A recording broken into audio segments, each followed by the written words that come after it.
This episode of Verbal Tap brought to you by NogiBJJGear.com. Use the promotional code VerbalTap15 to get 15% off of your order. Do it! Is the moment UFC fans around the world have been waiting for. It's time! Kick the tires. This podcast, sadly, still not brought to you by the movie Battleship, though, Raph, I'm still obsessed with it, which means it's time for the 2020 Verbal Tappies. I am your host, Kevin. With me, of course, Raph Esparza. Raph, how are you this evening? There's a beautiful evening out here, Kevin. We just want to acknowledge all of the true people. Hold on, my teleprompter isn't working. We don't have banter, do we? I thought you were going to say troops. I was like, true people, troops. Yes. Yeah, screw it. Yep. I'm in Kansas, and there's about to be a ice storm followed by a blizzard. So 2020, you brought a friend?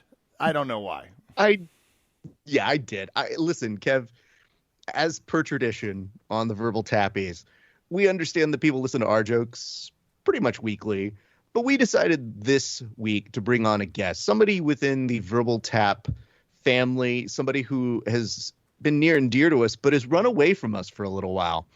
And I feel like this is a little bit of an intervention. We're going to have a talk with him about why he felt the need to run from us so far, to the point where when I said, when are you coming back on the show? He said, give me an easy week. And I said, what's an easy week with 26 weeks of straight fight coverage?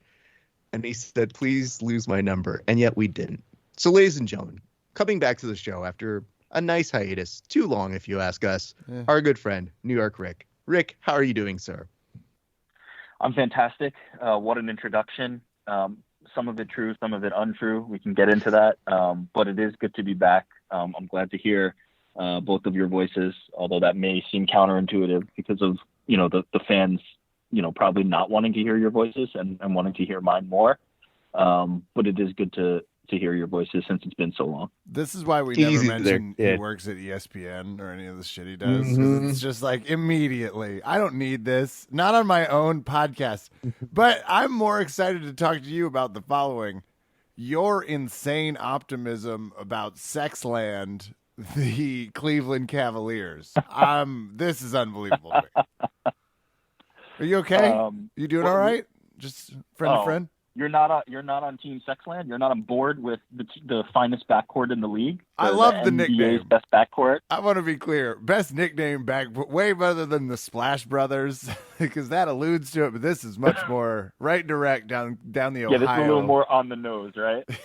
Yes, but I also just anytime I see someone being like, "You're gonna really want to start to believe in any Ohio sports team," I'm in.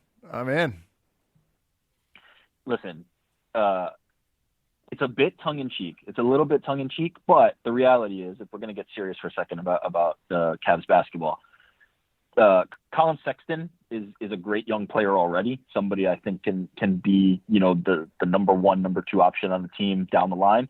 And Darius Garland has all the tools to become one of those guys, and probably has a higher ceiling. They really are one of the most exciting backcourts in the league. Are they the best? No, certainly not yet, but it's hard to be optimistic after LeBron's departure as a Cavs fan, but this one's looking like it could be something. See, Raph didn't believe me. Raph was like, no way, he's a believer. I was like, you're going to hear it. He's going to start, it's all jest, but quickly you're going to feel the faith. I love it. No, it's real, and I like the draft pick too, so I'm cautiously optimistic, but it's at least a lot more fun than losing by 30 every night and not knowing who's even on the team. I'll say that. Rick, I just want to remind you, though, there's two things here. One, my longtime best friend, LeBron James, told me this. He was like, dude, I don't understand why Rick is so fascinated by these people, to the point where, point number two, you're getting dunked on by Ariel Helwani on this. Now, he doesn't roast a ton of people, and now he's turning into a little bit of a heel, which is concerning to me for a few reasons. But you're one of the few people that he just freely believes he can go ahead and dunk on. Does that hurt at all when it's coming from him? No, I'd wear it as a badge of honor that he feels he can dunk on me. And I will say, for somebody who's as technologically unsavvy as him. He's really taken to social media. He's really adapted. He's really learned the meme space. He's learned some of the talk, the culture, the language online. He's not 100% there, but he's really, really close. And I'm proud of how far he's come. Even if I'm the butt of the joke many times, because for every time I'm the butt of the joke and it gets, not a lot of likes, he's completely, shitting all over Dylan Dennis, and the MMA audience is just lapping it up. So I'll take the trade-off. I'll take, some basketball-related dunks on me to get the MMA world what they need. Well, here's the reason why I also bring up Ariel, because this is now becoming harmful to us on the show, which is Kevin's a noted MMA fan who loves basketball, shoehorns basketball into almost every episode that we do. And yet here Ariel Helwani is going over and being on the sidelines and acting like he has any business there, when Kevin Phillips is right here and he's tall. That's a requirement to be a reporter in the NBA. They don't have tall. to. That's all we talking. Kevin, what are the stats? 6'1", and they don't have to bend over as much when they're trying to answer. And I mean, that's part of LeBron James' regiment, that upward spine mobility. It's important. Mm-hmm. Some people bring physical how tall attributes. Do you guys think Ariel is? 5'6". Don't know. TV makes it very difficult to know. Never seen him ride a roller coaster myself, so can't verify. Okay, well then let's get an answer on this, MMA journalist extraordinaire. I think it's better to keep it a secret, actually. Let the people figure it out. Look, you know how one of the popular trends on TikTok is these people taking pictures of people holding objects and then using very, very complex formulas to figure out their heights. Go get one of those people to find Ariel holding something of size and scale that they can use and figure out his height. That's my challenge. Don't forget, though, even though we didn't know each other, I was covering events that Ariel was covering as well. I was in the proximity of him. I know how tall he is. So it's not a real big mystery to me. I'm just saying Kevin looks tall, Ariel does not. And that is half of the dance. Kevin I want to take will this. Like 6'4". I want to take this idea, though, Raph. I want to yes and it. And I want to make a TikTok video using a Manscaped fresh razor to help judge my height this season.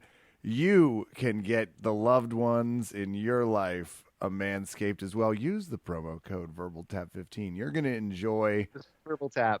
Just VerbalTap? I do that. It's just VerbalTap, Kev. Well, enter 15 and just see what happens. Maybe we'll just say sure. I guarantee you nothing good is going to happen. Just VerbalTap and you're going to get 20% off anyway. That's what happens. The ball deodorant got me through Western Kansas. That's all I'm going to say. So thank you to Manscaped. Use the promo code VerbalTap, and do not forget about our friends at Nogi BJ. Do you think they regret the fact that they said, let them say whatever they want?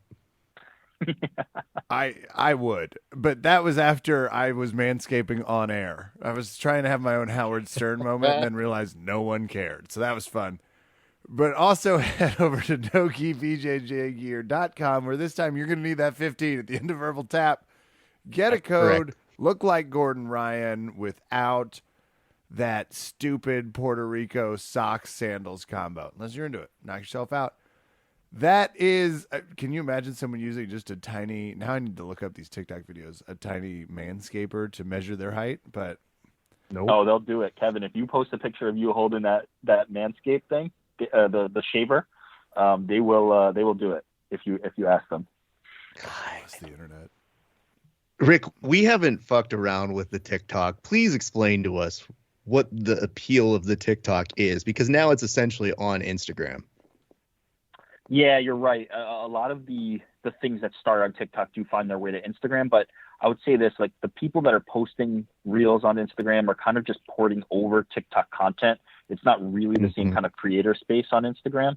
What happens on Instagram is a lot of young kids, teenagers, sometimes even younger, are creating culture, are making things and trends and ideas and videos that weren't being made on other platforms, and they're sharing them with the world. A very good example of that is the thing I just mentioned, taking people's heights from these things. That all originated on TikTok. It's a tremendous service to all of us. But yes, it's a little bit frightening that these are children that are not much older than my oldest daughter, and they're shaping current social media culture. But that's what's happening. I'm glad that you went to my next question, which is, how terrified are you that the youth is getting ever so closer to being of age to be on TikTok? In fact, she might be too old for TikTok at this point now, Rick, if we're being honest. No, my daughter's only 3, so she's not too old for TikTok just yet, but I am very scared that in 5 to 10 years, she'll be asking for TikTok. Right now, it's just the iPad so she can watch her shows. But when it becomes TikTok, we're going to have a conversation. So I'm very scared. I'm preparing now. I got to start the process. Are you also prepared for when she asks you what you do? And she's like, but Daddy, don't you do the social media? So why can't I? Like, it's in the family. It's supposed to be like a trait now. I want to do the family business. I'll give her one of those, like, do as I say, not as I do type speeches. You know what? Who knows?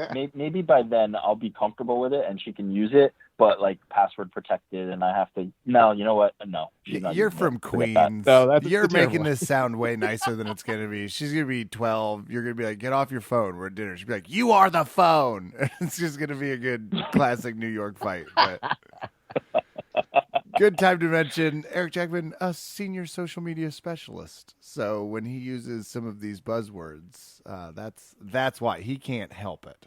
It's just something he has to. And Kev, whenever somebody says, yeah, you're right. Kev, whenever they say the word specialist in most contexts, especially in movie context, it sounds like it's the person who diffuses the bomb. So all I could think about is there's a social media problem that goes, Rick, you're the only one that could get in here. We've got 2 minutes before this social media blows up, man.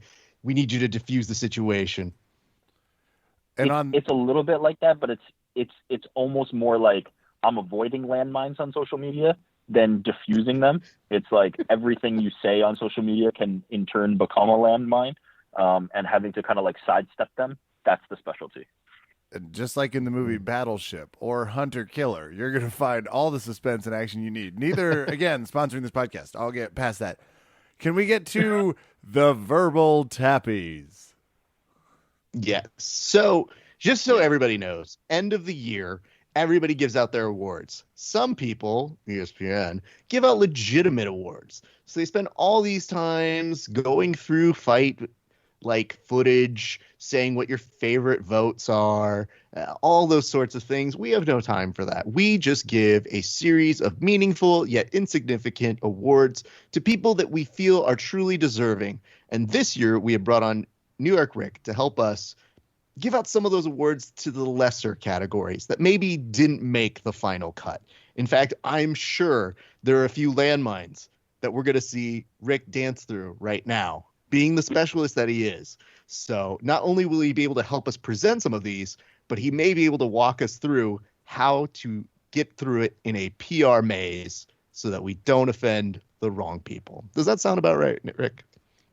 It does, and as you know from our past, life together, wow, that sounds very more complicated and mysterious than it actually was. But intimate is the word. I was, yes, more intimate. I was in PR, so certainly that is in my skill set to help you avoid that. Just so we're clear, when people say PR now, especially from New York, they mean Puerto Rico and that they're moving there to set up their grappling gym. But you mean public relations, right?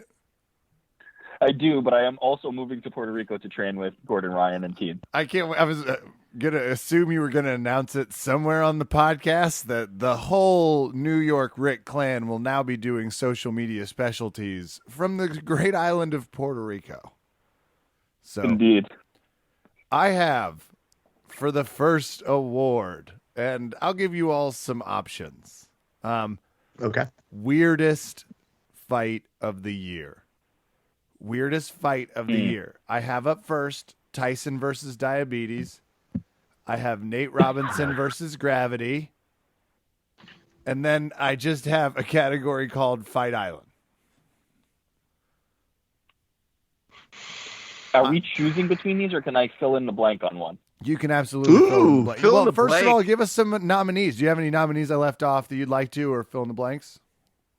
I don't have any other nominees, but I have one distinct answer. I have a very clear and distinct answer. I don't know the fighter's name, so I'm trying to look that up right now. But there was a fight on a Bellator undercard where one guy got kicked in the nuts so hard that he could no longer continue. And that was after getting kicked in the nuts previous to that. That was by far the weirdest fight of the year. It's not even close. And I don't remember any of the participants' names, but the guy getting kicked in the nuts is the weirdest fight of the year. I'll take groin strikes ending. And that's another good one where it's like, that's all of us in 2020. It's like, please just stop. We're all done. That's good. Groin strikes ending. Raph, do you have any you would like to add? Honestly, I'm intrigued by Mike Tyson versus Diabetes because I feel like that's a multi-tiered fight that we're not quite sure is done yet, right? I like where your head's at, but sadly, this isn't the 2021 Verbal Tappies. This is just this year, this time. The man lost like 100 pounds. And I was obsessed because I couldn't sleep one night, watched his whole documentary from like 2 to 4 a.m., then watched the theater show. I was in a whole place. I'm going with Tyson versus Diabetes and I guess Roy Jones Jr., but specifically to be able to smoke weed before the fight and still shed a hundy, I'm jealous. That's weird to me. It's weird Mike Tyson fought this year. Yeah. Got shredded. Quick update from the world of Bellator. And it was actually friend of mine, friend of the program, Raymond Daniels, kickboxing extraordinaire, landed 2 spinning back kicks. 2, so it wasn't just like he punted the guy.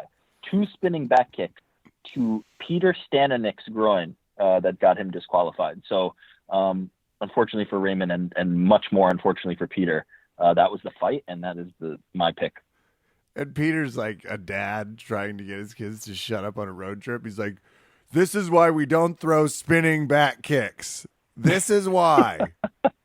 We hit people in the nuts. I am pulling this fight over. This is not going to go.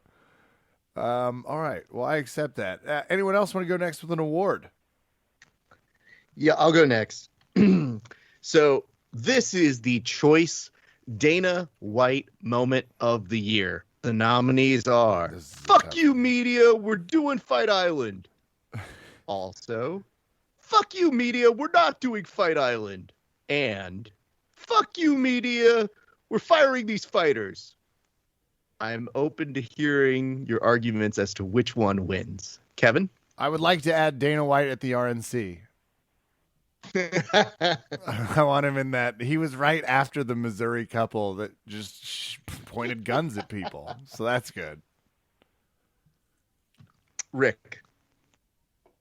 I'm going to pick none of those. I'm going to pick Dana White doing shots with the Nelk boys on Fight Island as the moment for Dana this year.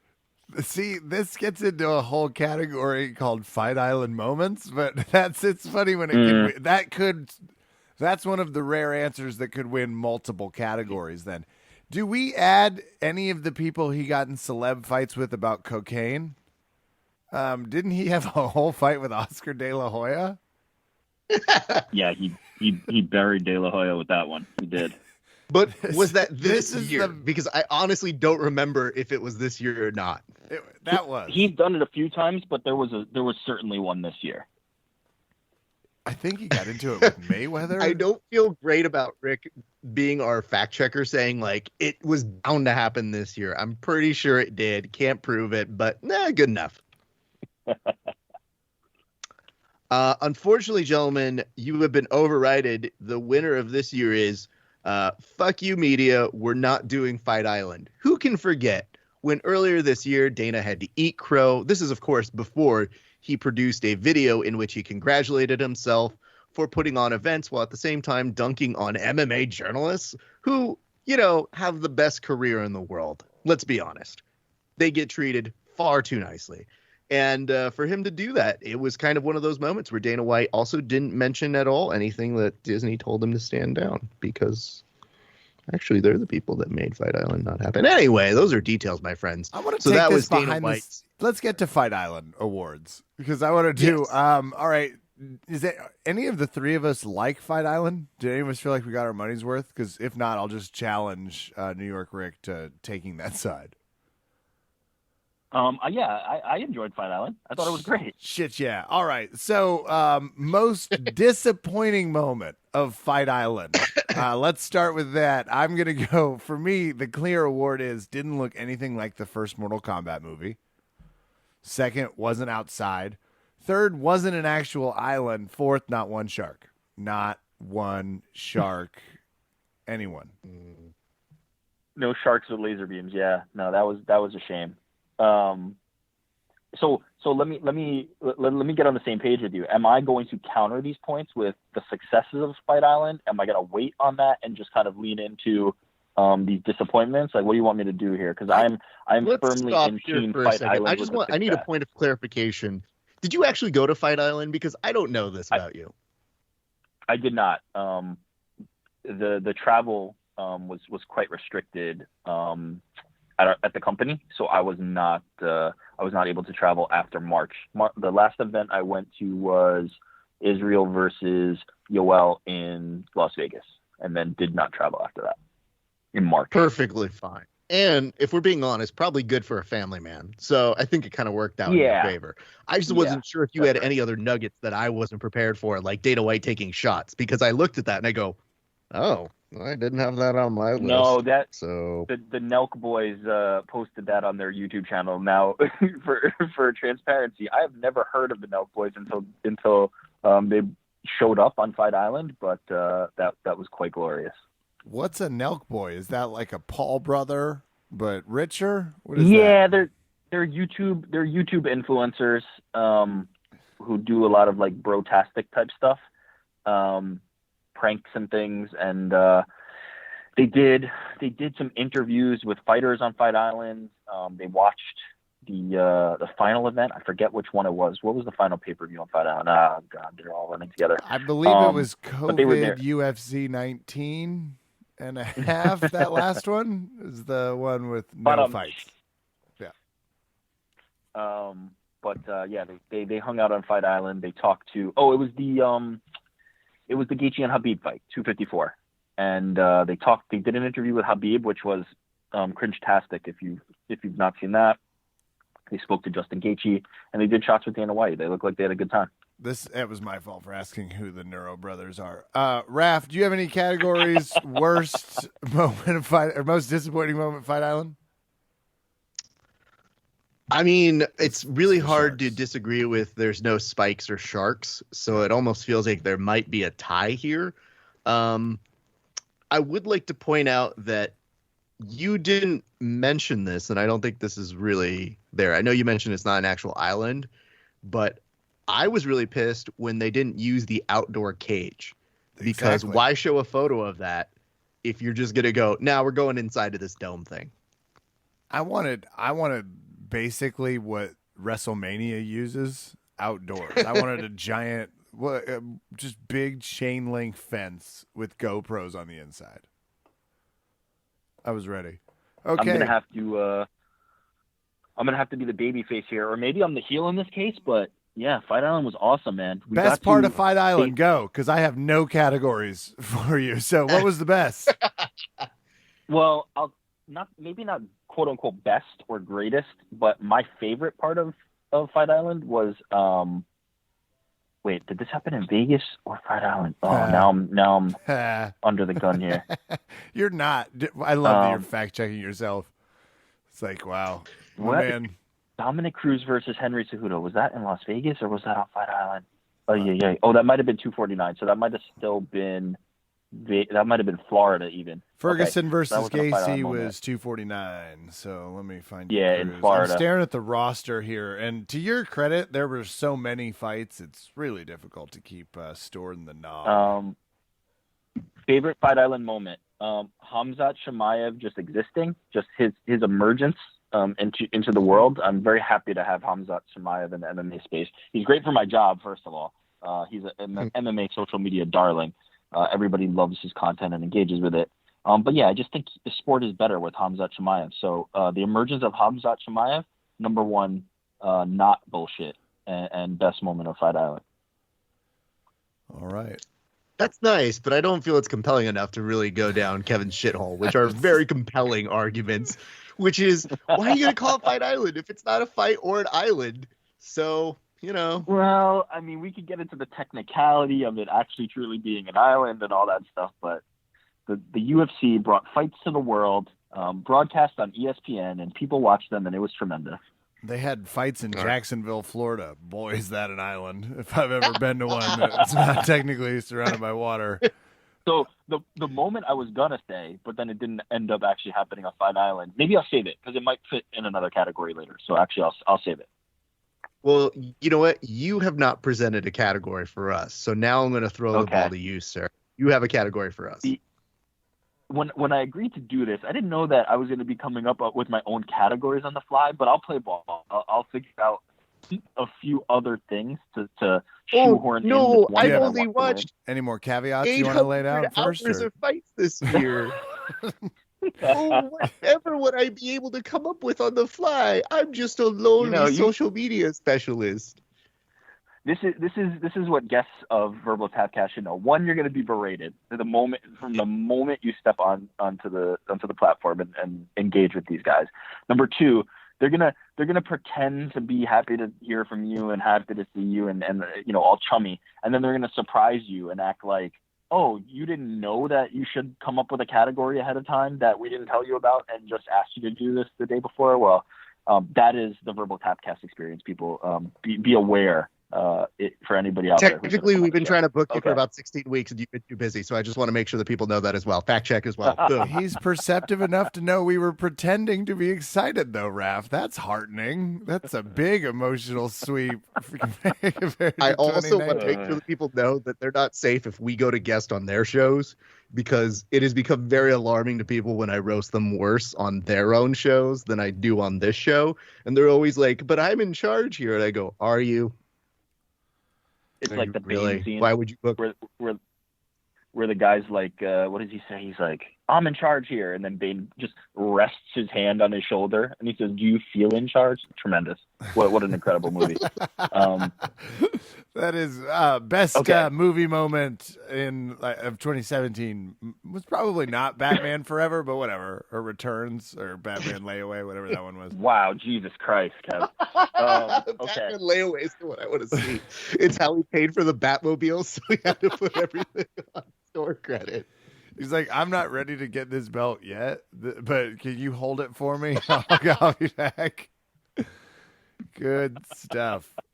Best. I have a quick one while you think. All right, do yours, and then I'll hit mine. Best fight analyst of the year, and there's only so far. I only have two. I have Ariel Helwani, and I have Snoop Dogg. And I feel like we're being very broad with what an analyst is here. Yeah. That's perceptive. It's just not an answer. Sorry, I don't have we're being broad with an analyst here as a category. Do you want to take a vote? I think it's got to. I mean, do you really want to be on the record voting against your boss? Come on. I mean, Ariel is my friend and not my boss. But undoubtedly, Snoop Dogg was the breakout star on the commentary desk this year. Absolutely, no doubt in my mind. Did we bring I can't go against Snoop Dogg. He was tremendous. How quickly does he come to MMA? Anyone? It's got to be. It's got to be within 2 months, right? Well, because he's already done MMA. I don't know if you remember this. This is a minute ago, but he was like a commentary. He was an alternate commentary with Uriah Faber for very early seasons of Dana White's Contender Series. And Sean O'Malley landed this incredible, I think it was a head kick, this incredible head kick knockout. And then they just went back to his trailer and smoked as much weed as humans could consume. So he's had a little bit of a foray into it. I think the fans were a little upset because he was a little bit disrespectful to some of the fighters on the losing side of the equation. But I think if anybody is out there to give Snoop an opportunity, I think he would excel in the role. He was tremendous on that boxing card. So yeah, he'll be commentating like Fight Circus if they can scrape together the money in less than a year. Okay, do me a favor though. Take DC off the broadcast. Put Snoop in. Mm? Ouch. Mm? I don't like that at all. I want DC on there. I want Yeah. So I'm in on a hard Anik, DC, and Snoop Dogg team. Here's why. I don't often agree with Kev, but I'm gonna ride with that. And now listen to Here's the refs. what I think people need to really give an answer to DC, because DC, famously on our show, has been called the guy your father invited over to watch the fights, who talks about wrestling 20 years ago. Eats all the and appetizers. I love his enthusiasm. He eats everything. He's still chummy. He is beloved. That's perfectly fine. DC for me should have a telestrator at all times, so put him on the desk. I love that idea. DC on the commentary starts with almost instant enthusiasm for no reason of, oh boy, I really am excited about this. And it's like, no, you're not. It's an omoplata. You barely know what that is.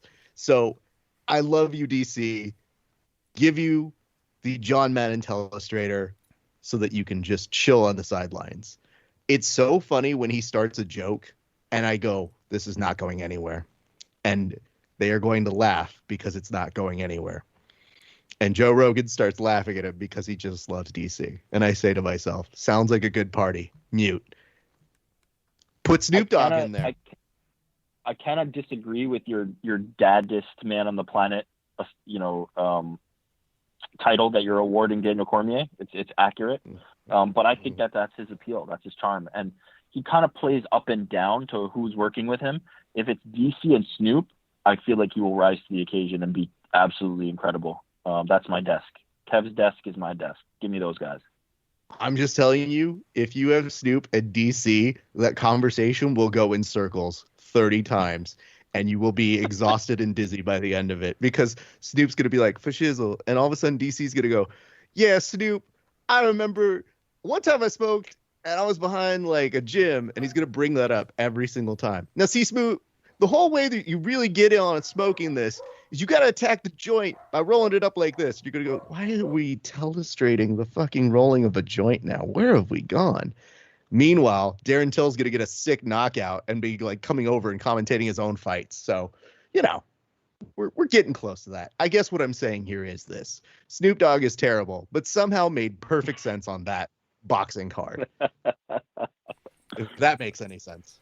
Well, you guys already stepped on it, but the future grappling commentary team award goes to Snoop Dogg, Daniel Cormier, and John Anik. So sorry for having to step on your whole point after that. That's all right. We'll leave the light on for you. It'll be a great. You two are going to dig these next two categories I have, but before that, Kev, New York Rick, have you been able to tax your social content media trending creator darling mind to help us just have an award? Yes, I'm going to go with worst excuse of the year, or no, not worst. Sorry. It's going to be best excuse. No, sorry. That's not what it's going to be. I've come up with it. I've got it. Sorry. It's going to be most creative. Most creative explanation for losing a fight this year. Okay. That is my category. Most creative explanation for losing a fight this year. And there are only two nominees, because they are both just like, they are A++. These would win any year independently. Number one, most creative excuse for losing a fight. Dominic Cruz, UFC 249. Keith Peterson smells like cigarettes and alcohol. Just what a coffin nail that is. That is like, chef's kiss to Dominic Cruz on that one, because it's so believable. Like, you really do believe that Keith Peterson does smell like, alcohol and cigarettes. Like, that is just like, you could just pass that along and everybody buys it. Whether he does or doesn't, whether his stoppage was good or not, like, that is A++. Second, also very, very strong, Deontay Wilder, with the laundry list of excuses after losing to Tyson Fury, that he had weights in his gloves, that his own trainers spiked his water. What else did he say? That he carried the 50-pound suit that he wore to the ring was too heavy. All of these things combined into one tremendous explanation for why he lost the fight. So that's a tough category to pick between the two. But I think both are winners in any other year. Let me bring this up. How did you go over Sean O'Malley? Well, what was Sean O'Malley's excuse? Well, Sean O'Malley's excuse is, how could you lose when you've already won 12-0? Right. So, see, it's a valid question. I acknowledge that. This is. You would assume this fits into the category, but the problem is, this is an excuse for losing. Sean O'Malley didn't lose, right? Sean O'Malley won that fight apparently, so we can't include him in this category. But statistically, on the record, it's put as an L. So, but are you woke enough to know that it's not? God. I vote Cruz.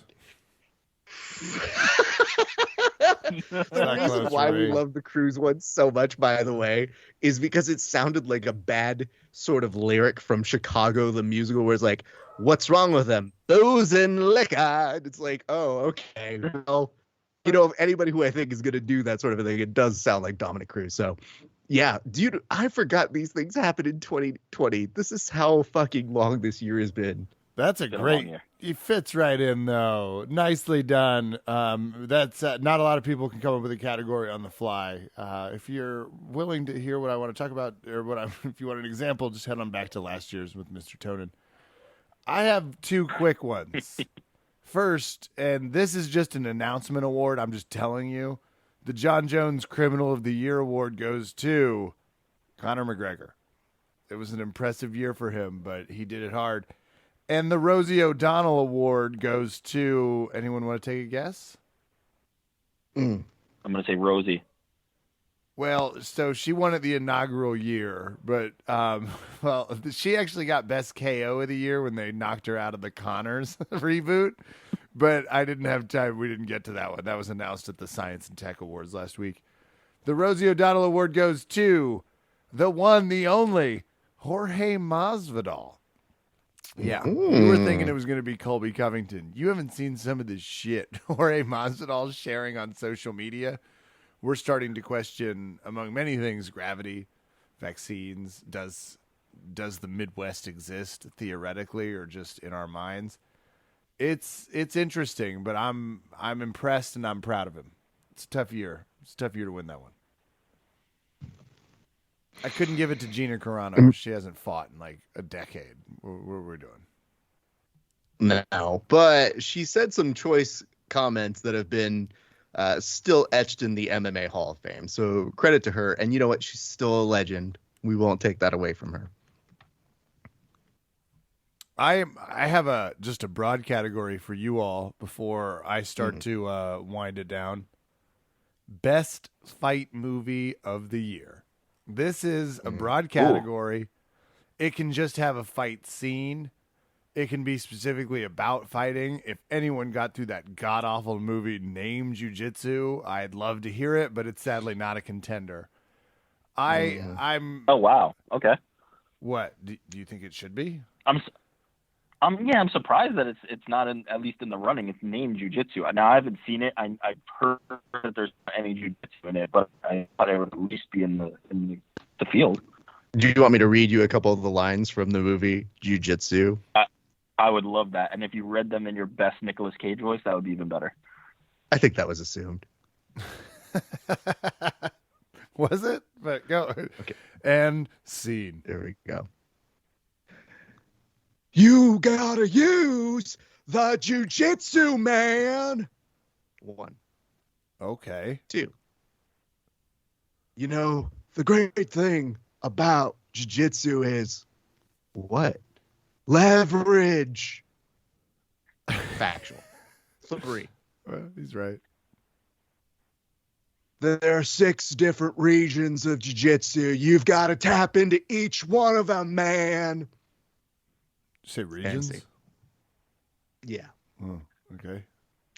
Because remember, they're fighting aliens at this point, so what does it matter at this point? They are fighting. The movie. Like, it is. So watch the trailer and let me know if you figure out what it's about. Oh man, I must say that was very good. I have to give it up. I don't want to, but I have to give it up. That was very good.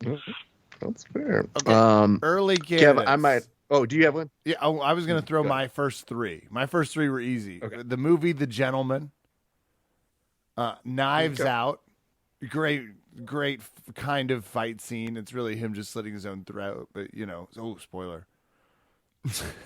That's a big spoiler. Sorry. People should have seen it by now. Buddy Games and Bad Boys for Life. That is all. Bad Boys for Life has a shocking amount of grappling going on in it. So that came out this year? Bad Boys? Oh, my God. It has been. By the way, year.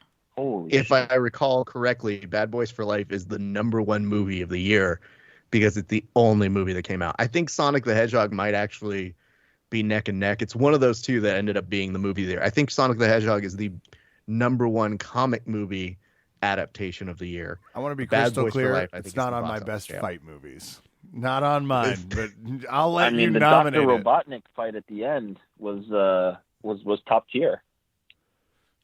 Man, spoiler that's alert. how you know the dad life is strong in this one, Kev. Honorable He's mention the guy, the movie by the Wild way- Mountain Time because I had to fight the most amount of emotions during it. Did we add that? You can add that. I also want to put in a nomination here for one that people might not have seen. I don't even know if this came out this year, so I'm doing a slight fact check on this one. But it is a Netflix film by the name. Is that one it? I think it's Ava. Yeah. And it stars Jessica Chastain. Yep. And it also features, if I recall, Colin Farrell. And there's a little bit of grappling in there where, when they cut away to the stunt doubles, you can kind of tell it's well telegraphed and all that sort of thing. But with Jessica Chastain was starting to do some good judo tosses and had at least a couple good takedowns and chokes. I said, huh? Her? Oh, good for her. That's awesome. If we maybe add Extraction to it for adding some Netflix stuff. Mm-hmm. The Old Guard, but it's okay. So last honorable mention for any fight movies. Anyone want to? Now you've actually brought up some good ones. Damn, I was thinking about Ava. I have one. Maybe it's your last one. The Oscar award nominee, Bloodshot with Vin Diesel. I mean, just next level fighting. Yeah, let's give it to fuck it. Bloodshot. Sure. Vin gets one. Yeah. Yeah. It's definitely just not Vin Diesel's gotta get that strength training up for The Rock, man. Those catty bitches on set could not stand each other, so it only stands ground to the point where the two of them have to get a training montage within their own movies. And let me bring this up to you, Kev. I don't know if you know this, but apparently The Rock won't do the sequel to Hobbs and Shaw unless he's paid more than Vin Diesel is in the Fast and the Furious franchise. I love it so much. I love the drama. I do too. This is one of petty celebrities are always one of my favorites, but that one I don't quite follow. It's like, okay, is that a this time thing? Like he needs to make more money than what Vin made last time because aren't they just going to keep popping these movies out until they both continue to look like? Well, no! Apparently, okay. So I'm a huge Fast and the Furious franchise fan. Like just die hard, love it so much. Can't get enough of it. The greatest film franchise in film history. So the story here is Vin Diesel has these movies. He has this lineage. He's the star of Fast and the Furious.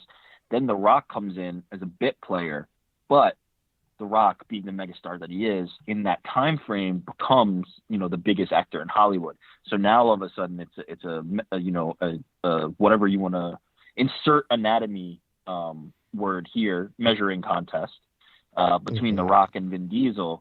And now for the last couple of movies, it's been a case where they can't go on set together, as Raph described. And now The Rock is going to hold up an entire offshoot franchise, which is Hobbs and Shaw, which he stars in with Statham.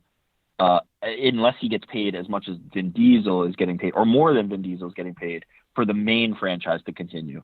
It's just so petty and just so tremendous. And I love both of them, and I love the film so much. I can't get enough of it. They had it. This think culminated when one couldn't win the fight. Remember in 5, they were like, there can't be a winner. It's like, what? Awesome. Sounds there can't good. Be a winner. Now we're the winners. But here's my question to you, Rick. Your specialty is diffusing PR situations. Could you, in a room with those two, pitch it, fix things? See, I would not go with diffusion in that case. I would, there's certain times where you want to take a situation and de-escalate it. There's also certain times where you want to be aggressive and attack and be out in front. In this case, I see this as an aggressive situation. We need to nip this in the bud. We need to get ahead of this, and we need to have a resolution quickly. So I would have them fight to the death, and whoever comes out on top continues in the franchise, and that's that. Got it. So he is using the Godzilla Ken Watanabe approach to this, which is let them fight. Let them fight. Absolutely. Yeah, he's being polite because I think all three of us would just be behind the scenes like, God, how do we make the most amount of money? Well, I think we just put in fifth gear, whatever, we're in fourth gear, right? Yeah, all right. So let's set up a meeting, but tell him it's at a different time and a wrong location, and then can be like, where is he? So that's how I'd play it. I'd stoke the fire in the pettiest possible way. I'd be like, well, Dwayne won't be doing the golf pro-am this year. Why? Well, he heard The Rock was invited to a badminton thing. I guess Toretto. I don't know. I'm all confused. I'm getting us back to the verbal tappies. That was my fault. Thank you. Okay. Raph, do you want to go before I hit you all with my last one? Well, I've got one. I think we should go back to Rick for another one. I want to get your feelings on this one. I have two nominees, and I'm working on a third here, Kev. But it is the ESPN minus moment of the year. Nice. Okay. Your nominees are as follows. Ariel doing the NBA. Or $69 goddamn dollars for a pay-per-view? What the fuck's wrong with you? I don't have that kind of money. Can I give you option B? The Of course. ESPN minus moment of the year is just the fact that a global pandemic hit, and if you stare at the UFC calendar, nothing stopped them. Hundreds of fights this year. Thousands. Well, I'll get to a statistic now that'll make you cry a little bit in a second here. Do you have any further nominees? Are you bound by Disney not to say anything? Yeah, I mean, I'm going to abstain from voting here, but I will say, seeing Ariel on the sidelines warms my heart. It's a dream come true for him. I'm so happy for my friend, and how dare you, sir? Wait a minute. That's a dream come true for him? He has two dreams? You can't have two dreams. How many dreams does the man need? Dream? The first dream was being the MMA guy. And guess what? He's good at that. Let him be that guy. Yes. So then you mean to tell me it's like, well, my actual dream this whole time was to be on the NBA court. Fuck off. Go to the NBA then. No. See, you're thinking that you can only have one dream your whole life. No, he achieved that dream. He became the man in MMA. He did that. It's already done. That one's done and dusted. Now he has a new terrain to conquer. It's done and dusted. He still puts out content as an MMA guy. Yeah, and nobody's catching up to him anytime soon. He's still the GOAT, and doing tremendous. And then simultaneously working NBA sidelines. Don't you try to take the accomplishments from this man. One of the hardest workers. I'm not trying to take it. I'm trying to say pick a lane. You know what this reminds me of? Do you know the movie Scary Movie 5? Most people don't, but there is one line that's amazing in it. And Simon Rex is asked a question. And he goes, I have a dream. And the person responds, what is that? To have a dream. That's exactly what it sounds like when you're summarizing Ariel's dream. Like, to have him have a dream on top of a dream, too much. What was the movie? Scary Movie 5. Oh, wow. I think I haven't seen that in a minute. I'm sure I have seen it. To be honest, those movies were a little bit underrated. Like, the first two were solid. We can admit that, right? Then 3 and whatever kind of went off the rails a little bit. The ones with like Leslie Nielsen? Yeah. Leslie Nielsen. But I feel like they came around toward the end. Maybe 5 was one of the good ones. I forget, but I definitely saw it at some point. Wow. I don't recall that seminal moment that obviously stuck with you for such a long time. But I trust that it happened. Yeah, you need to. It's also, I think it might only be in the trailer. I don't know the difference, but I would tell you this. I just want to tell you the fact that every time I see him on the NBA, I just think like, Ariel, if you need to go be with them. Go be with the cool kids at the NBA table. But when he comes over here, he's doing the NBA. I just think, how dare you? How dare you, sir, block other prominently brown hueish people that could be on a television, also great facial hair, weird nose, the head doesn't really work. That doesn't work as a comparison. I'm just saying, if I need to do the promo cut, I will do it right now. I don't know if you know this, but that description, that really sounded like you almost. Verbal Tappies. I mean, it's clear. Damn you two. I'm going to have to just put you in a corner. Don't make me Logan Paul this. Wait. Well, actually, that gets over to my category. Oh, Hold cool. on. Go. Thank you. You're transitioning nicely. I wanted to make sure that we take a moment to get to, hold on, where is it? There it is. The Jake Paul Award for Excellence in MMA. And this is a grab bag category. Kevin, I'll let you give the first nominee. Rick, I'll give you the second nominee, and I will do the third nominee. Kevin, go. Buchecha. Because he hasn't done it yet either, but I'm really excited. Rick. Jesus Christ. Jesus. Who was the category named after, Jake or Logan? It's Jake Paul, but I could be amended to saying Logan as well. Well, my pick is going to be Logan since the category is named after Jake. Fair. That's pretty good. Mine would be Gary Tonin because they seem to have the same striking ability. Oh, Jesus Christ. Got him. Boom. Rosie. This is one that I thought you can marinate on because I think this is an important one for you to give us some feedback on, which is worst social media. So, Rick, I'm going to give you the opportunity to think about that, and we'll circle back to you. We're going to get to Kevin's final category, and then you can start thinking about before we move on from that. Okay. Can it be anybody? Like, it could be a person, it could be a brand, it could be anything. Whoever's worst social media. You know, I didn't give you any qualifiers, so yeah, you can have that. Do whatever you want. Cool. I'll take it. All right, let me think on that one. Kev? Biggest cause of fights in 2020. The biggest cause of fights in 2020. I did a little bit of looking. And the best I can come up with outside of things that are way too serious for this podcast is, do you know how many people have gone after 17-year-olds in fast food restaurants for asking them to wear masks? It's more than you think. It really is. I genuinely Googled, why do people fight in 2020? And it was like, masks. I was like, oh my God. So I guess that wins. Second to that, I had people's feelings on the Boeing 737 MAX. Am I missing any categories? This year, I would also just include science. I've never seen so many people fight about something they don't know. Science. Biggest cause of fights in 2020. Science. That's great. That's fun. Okay. You know what? I think masks, you could engulf it. Let's go with science. There we go. Yeah. Cheers. I'm out of awards. No, that's the other one, Kev. I'm done. Oh, cheers. So thank you. We have another show, by the way, if you want to watch, the Grappling Hour this week. We do a kind of similar but mostly more upbeat version of this, which is we actually acknowledge those in grappling who were not given their due from other media outlets. Flo.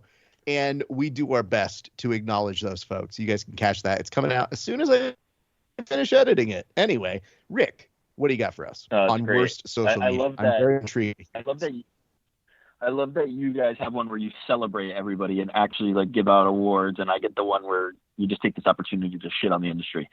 Tremendous. Also, go and drink on that one. Did you want to go on that one too, Rick? You know what? I'm gonna have to abstain because my level of knowledge of grappling was 10 white belt classes in jiu-jitsu. And, obviously my watching of the sport, but 10 white belt classes in jiu-jitsu, then getting the job at ESPN, moving, not having that gym anymore, pandemic hitting, getting super fat and just doing nothing. So God, it's been a very steep and quick decline from when I was actually trying to get into jiu-jitsu. So I'm going to have to abstain because I wouldn't know the first thing about who to award any of these things to. But I do have, I have thought long and hard. I came up with a very long list of nominees for worst social media. I'm trying to keep it to the fight game, obviously, because there's some people who are just terrible on social media generally. And I was going in that direction. And then I was thinking, like, are there people who are annoying on social media? Well, I'm not going to throw out any names. I don't want to bury anybody. So I'll just clear this up. This is what went on in your head the entire time Kevin and I vamped for all of 3 minutes. You created a long list and then had an existential debate with yourself about the merits of that list. Raph, when you give me a task, I take it very seriously. When you message me, when you slide into my DMs, and you tell me, hey, I'm struggling here, write some jokes for me. I'm not very funny. I need your help. I take it seriously. When you tell me, hey, come up with who's the worst social media account that you know, I take it very seriously. This is not, I'm not some 2-bit hack. I'm not whoever you had last year. I believe you said his name was Gary Tonin. I'm not him. I'm a different guy. This year's winner for excellence in MMA, the Jake or Logan Paul Award. We're not quite sure which brother, but one of them. Yes, him. So I come up with the answer, and I have come up with it. It's this little known account. It's a combination of like, kind of like, I would call it like combat sports commentary, a little bit of like meme, kind of mix of those things. It's called @VerbalTapCast. And it is absolute trash. I would recommend that if anybody is following that account, VerbalTapCast, that's on Instagram and Twitter, unfollow. Just block them. Don't let them see what's going on in your world. Don't see what's going on in their world. Unfollow. Garbage. Ouch. It's really funny. And I think you'll enjoy this because you were maybe given the opportunity to do something that was fun and entertaining and instead took a shot at us. And that's fine. I understand that. But I will let you know that my last award was going to be the Brandon Schaub Award for Excellence in MMA Journalism. And it was going to go to you. And yet, I want you to know that joke was written at the very beginning of this show. And yet, when I give you the real task of saying worst in social media, and you vamp for another 3 minutes, and then go, here's the joke. It's you. It hurts. Okay? We bring you on the show out of love. We think you're and amazing. That's how you choose to end it. It's like the work you do is so next level. But here we go. It's just another... This is how the pundits play it, Raph. We just got burned by another quick talking professional who's headed to Puerto Rico any minute. Right. Well, okay. And Kevin, if we're just spitballing here, though, Kev, maybe the reason we think Ariel Helwani should go to the NBA is so that maybe New York Rick gets a promotion, and then it could be New York Rick and Chael and New York Rick and DC, who he seems to think would be a good commentary partner with Snoop Dogg. We're trying to help you here, and yet. And even the more you say it, the more I'm down. I actually, until he said our handle, I was like, "Wait, is that us?" Hold on, I gotta go look. It's not great. New York Rick, do you have any more categories? I don't. I ran out. I only had enough to muster up to one, which I thought was pretty decent. But no, I ran out. All things considered, it was not that bad, and I do enjoy the fact that his last joke basically got to my last joke first. So when Kevin's like, I'm exhausted, I go, okay, cool. Let's circle back, and I'll give him an opportunity to do one last joke before I do this last riff on him. And what I'm going to do right now, just so that you know it, and Rick, just so that you can kind of see the nonsense that goes into the show, I'm actually going to text you this, because I'm going to text you a photo of the fact that I had it written down at the very beginning, and you do what you will with it. So that's you. Yeah, maybe we'll post it when the episode comes out. But I mean, can I listen, tell you all too, you'll see is the chicken scratch that goes into my work here on the show. Can I also tell you too about one more fight movie that exists in the world to make sure you know about it? Oh, I'd love to. Cool. It's called Fat Man, and it's Mel Gibson as Santa Claus, except he had to sell secrets to the military. And now a 12-year-old is hunting him. So if you're looking for something good, this Christmas, Fat Man is out. I think it has the chance to usurp any best fight movie of 2020. So is this like a verbal tap gimmick? This is a real movie. You make up a movie and see if we will call bullshit on it.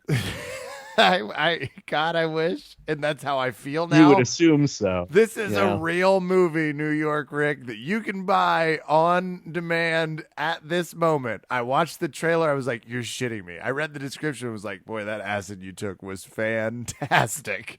No way this is a real movie. It's a real movie. It's called Fat Man. And there's a scene that's going to make you giggle. Sure. I'm still dubious. Well, at New York Rick is the social media handle. He's over at ESPN. He's pulling more strings than he lets people know in the world of MMA. If you need social media services, let's face it, you're listening to this, you can't afford them. So find somebody who's more manageable but reminds you of New York Rick. Mr. Eric Jackman, any final notes from the crowd? I'm going to throw it to you all for my happy 2020 sign off. I'm done. I do want to say one thing. When Raph, eloquently outlined my actions that I took at the end of this podcast, I have to admit being a little bit ashamed. I didn't mean to hurt feelings. I truly love you guys. It's going to be the start of a new year in 6 hours for me, and I'd like to turn over a new leaf. Respect, friendship, those types of things are the things that I value in my life, and I feel like I consider you guys friends. So I would just like to make amends. I would like to say sorry for all the bad things that I've said up until now, but 2021 will be different, and I love you guys so much. The healing begins now. Don't trust that, but I appreciate it. I Makes don't me feel either. good tonight. I'm going to feel good, but I'm not that smart. I don't worry about things in a few months. Raph? Kevin, let me just tell you, what I say right now will not follow me into 2021, because in 2021 I will be a new person. New year, new me. And you know what, you could say that this year, because if anybody tries to give you shit for saying that this year, fuck them. That's as easy as it is. Damn right. That's my favorite thing. I've actually seen less gym freaks doing the new year, new me memes, because everybody's had such a shit year. We just decided, you know what, not doing it. But I'll tell you this, Rick, when we book you on this show, I'm so happy that you come on. You make our fans happy. You make many people happy on ESPN, maybe not so on ESPN Instagram, but a lot of people are very happy with the work that you do. And yes, it does sting for a split second when you say things and I realize, did I book a diet MJF on this show?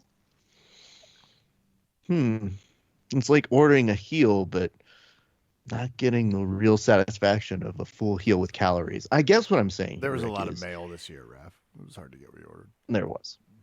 That's true. I would tell you guys this. Thank you very much for coming on, Rick. We love and miss you. We know how hard you're working, and we would love for you to come back again. The only issue is it seems like ESPN is going to keep you busy with how many events I'm already seeing them put together. So what we're going to do is we're going to put you in a boat. We're going to give you some food and sustenance, and we're going to push you back into the ocean. And I guess we're going to see you when we see you again. I think that's the fairest way of putting it. We're sending you to Fight Island. Yeah, that's a great idea. A beautiful image, a beautiful tribute, a beautiful ending. Thank you. You're welcome. Yes, I will not have time for you in 2020. Oh, fuck off. Listen, plug your shit. Kevin already said where they can find you, but do you have anything interesting that you're doing? No, just, you can follow me, but I barely use my Twitter anymore just to talk about Sexland. If you stayed through the beginning and all the way to the end of the podcast, follow at ESPN MMA. That's where you can really find the stuff that I'm doing. I feel like we do a good job. And I feel like these guys do a great job. Kev, can I say one last thing? The quiet upstart at ESPN MMA. Sorry, yeah, go ahead, Rep. No, the only thing I want to close on is I didn't know these were the rules, and I don't know if you're the guy behind this. I assume it's more Instagram. But like one of my friends was doing something really nice. He comment on like ESPN MMA and say something like, "Man, I was really proud of this fight. That was a really good knockout." And I go, "Why are you doing that?" He goes, "I don't know, man. It's just good for social media and engagement. And I go, for who? It's for them. You're engaging on their content. It does very little for you. And he just goes, I don't know. I go, dude, you say such nice things. So one of the times on one of the ESPN comment sections, I said something to the effect of, he's like, man, such respect to this person. I love them. And I went straight in on the, Conor McGregor, you're taking everything from me, motherfucker. You should never do this, blah, blah, blah. And I basically pulled that quote off of the internet and just put his name on it. And it flagged me. It's the first time ever I've ever been flagged on any kind of media for Verbal Tap. We've had that account for years. And it's the first time it said, this is harassment. Oh, boy. Is it? Oh, my God. I just copied and pasted the Nate Diaz thing. Oh, my God. Did they put already all these pre-programmed things? Is this what happened? The one time I've used this joke, that this is what's going to happen, I go, Rick's behind this. I know it. I am not behind it, but I do know that there are those filters for certain language, so you might have to mind your P's and Q's on that. Also, feel free to pass this along to your buddy. He's right. Your buddy is right. If you comment on other accounts, it's good. It gets eyeballs on your account. I know that. I just like the positivity. Would you two take it off air? Everyone's like, "Oh, can we get more social media advice from you two?" Oh, that'll do it. Happy 2020 here at Verbal Tap. I'm Kevin. Thanks for listening. Good night. Good fight.